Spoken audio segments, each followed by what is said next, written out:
More turmoil for former employees of bankrupt electric vehicle maker Canoo. Some say they're now on the hook for thousands and months-old medical bills their insurance plans through Canoo were supposed to cover.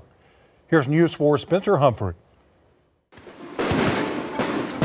What is the American dream? If we can land some of these major companies and these major manufacturing facilities. Is it still a promise? By the end of this year, we'll bring 120 jobs to this site. That if you pull yourself up by your bootstraps and just put in the work, it'll grow to about 700. You'll be rewarded. It will have a generational impact on the state of Oklahoma. Or is it possible it's something else? We're now receiving medical bills claiming that we owe money. A facade. He has the private jet that he bought. Something available to just a few. But doesn't care about his own employees like that. After what they've been through, these two former Canoo employees aren't sure how to feel. Blue skies and empty promises. By now, we've told you all about Canoo, the electric vehicle startup wooed by a $300 million state-backed performance-based incentive package to move its manufacturing here to Oklahoma while moving its headquarters from Torrance, California to Justin, Texas. We've told you all about the factory it opened in an Oklahoma City warehouse, a space it was leasing from a company owned by Canoo's CEO, Tony Aquila.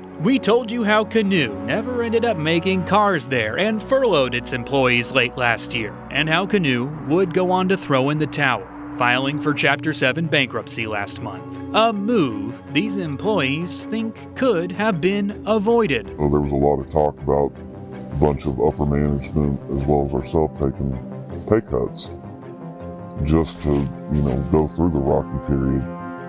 And it was pretty much told, no, that's not happening. That refusal didn't make much sense to them. But then again, a lot of the things Canoo executives prioritized didn't make much sense to them. The Torrance facility had espresso machines on every floor, free coffee, free catered food every day. They say CEO Tony Aquila had an affinity for nice things and people who had them. In fact, they say Aquila had a close relationship with the Saudi Arabian prince. So when these people came for a tour of OKC, say from overseas, they bought an Xbox and a bunch of stuff and filled Tony's office with things to keep him busy. These former employees think surely if Canoo was serious about avoiding bankruptcy, they probably could have cut those things back. Canoo filed this 200-page document with bankruptcy court listing off people and companies it owed money to that it says it's paid back. People including these and other former employees who Canoo did not pay their full final paychecks and expensed purchases until after we reported that could be a violation of federal labor law.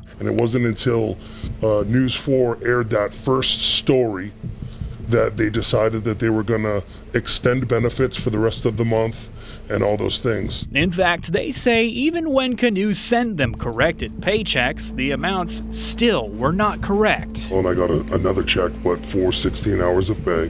Again, no hourly rate on the check stub. They say HR told them benefits, including health insurance, would continue through January. But an odd thing has happened recently. We're now receiving medical bills claiming that we owe money. They say their insurance company is sending them full bills for appointments they had months ago while they were still fully employed. One of these employees says he's now stuck with a $3,500 medical bill he can't afford. But I'd like to know where all of the money that I paid in every paycheck, where that money went to.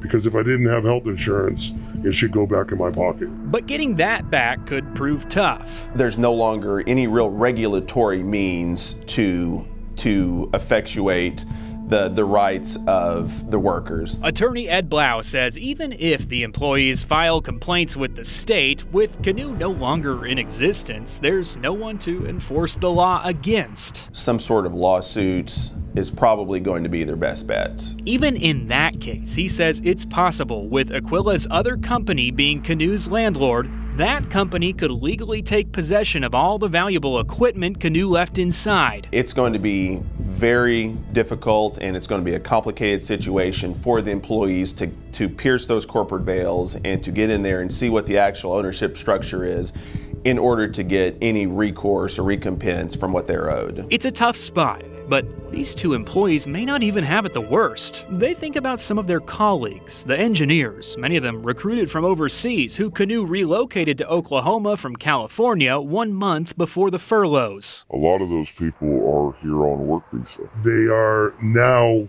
searching for somewhere to go to have somebody take over that visa or that H-1B. It's a lot to think about. You know, people have been burned so many times. All those false promises. And that's why everybody doesn't trust anybody anymore. That false hope.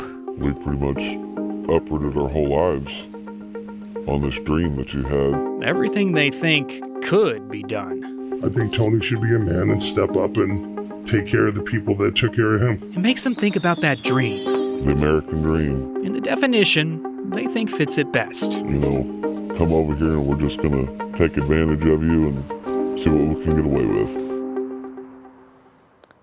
And with Canoo now essentially no longer existing as a company, we've had a hard time getting a hold of anyone to answer our specific questions. However, when Canoo announced its bankruptcy last month, CEO Tony Aquila did say in a statement, "We would like to thank the company's employees for their dedication and hard work that we know you believed in our company as we did. We are truly disappointed that things turned out as they did."